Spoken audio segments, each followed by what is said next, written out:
being in the mental health world, I've had the opportunity to meet so many different people and travel and meet so many different families. And this just meeting the mothers and the grandmothers and the uncles and the aunts, I knew I wanted to end their pain. I was tired of talking to so many different people, and it's just a difficult situation when you got to talk to these people about their loved ones, what you could have did or what they could have did or what they could have said. I knew back in 2013 when I first entered to the mental health world, there's nothing else in the world that I want to do. There's nothing in the world that I could do but this. This has to be it. If I spend the next 35 years doing this is what I'm gonna do. I have to do this. I breathe mental health basically. Everything about it is just knowing that there's so many people in the world that was just like me. For so many years, I never talked about my problems. I never even identified that I had issues because I wanted to lie about it. I never wanted people to look at me for who I really was, and to know that it's a million people in the world that's just like me. It blew me away. So I vowed to myself, made a pact to myself that no matter what, this is what I'm gonna do. Mental health, I was gonna give back and do whatever I can to help people that was just like me. So. Okay, all right, for sure. Someone says, how does an educator even know if they are working with a former foster youth? When I was in college, this is not something I told people, and no one ever asked either. Should educators just ask all students or just wait to see if it comes up?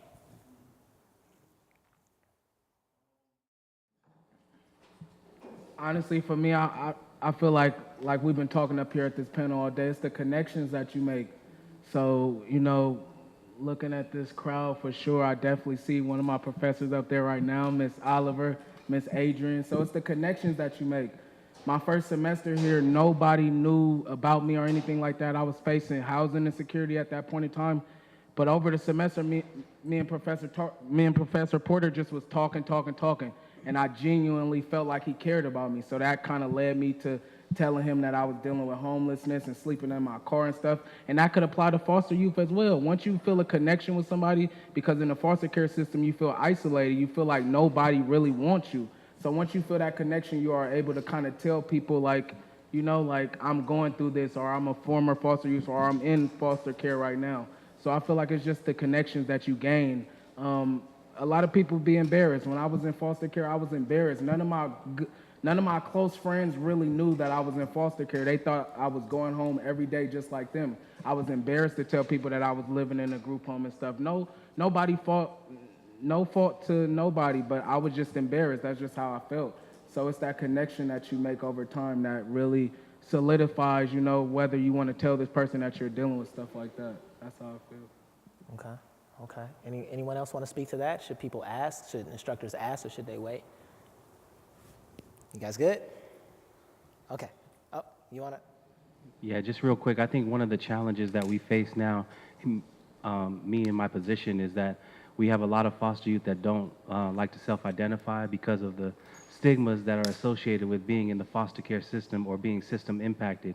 As I spoke earlier, more than 50% of our caseload here in our program have been formerly incarcerated. And the only reason why we knew that they were formerly incarcerated is because they identified as formerly incarcerated, but not as a foster youth.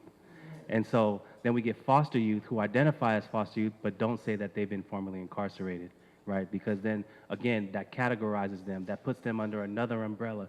That's just another layer on top of the layer that exists already. And so, again, there's this back and forth challenge that the stigma that's associated with being system impacted sort of, makes the road a little tough for a lot of our foster youth who are experiencing college life. Okay. Last question. What advice would you all give to foster youth or adopted youth out there who may be hurting or depressed?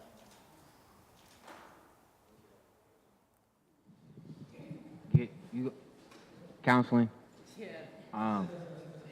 Something I'm struggling with now.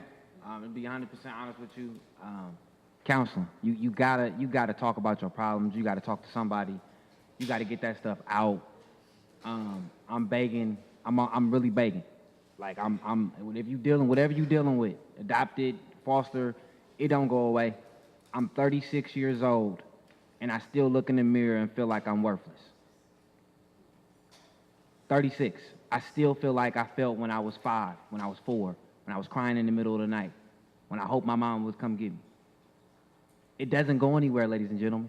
You have to deal with your problems. If you can't do nothing else, deal with it, because it's going to deal with you. I lose so many different people because they don't deal with their issues.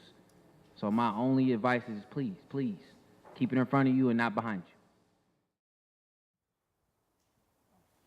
I would second that. Therapy. I did therapy for not that long, a couple sessions, but just getting it off of my chest and finally saying what I've been holding in for so long, it felt so good just to be able to share what I've been feeling for so long.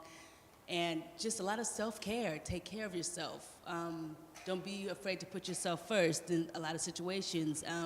I've always been the yes child because growing up in my household, I always felt like I owed my adoptive parents something because I felt like they saved my life. So I was the yes child. And now that I'm 28, I'm learning to say no to a lot of things. So always put yourself first, no matter what, in self-care and therapy. Yeah, I third that. That's a fact. Ryan said exactly what I would want to say.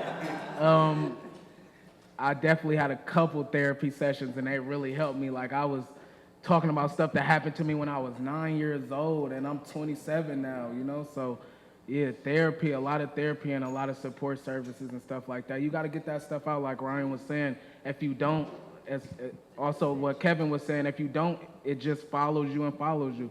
It really does. You start thinking about things as you were that kid at 9 years old or 5 years old or whatever. So therapy for sure.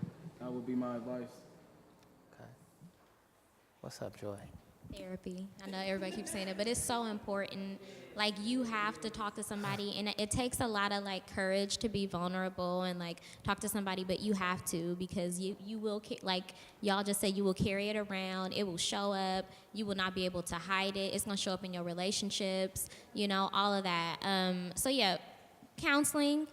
And if you are a foster youth, you have Medi-Cal, so use it before it ends. It's really important. But yeah, just talk to somebody for sure. Feke, what's up, man? What you got for him? Number one, get some rest. Really take care of your body.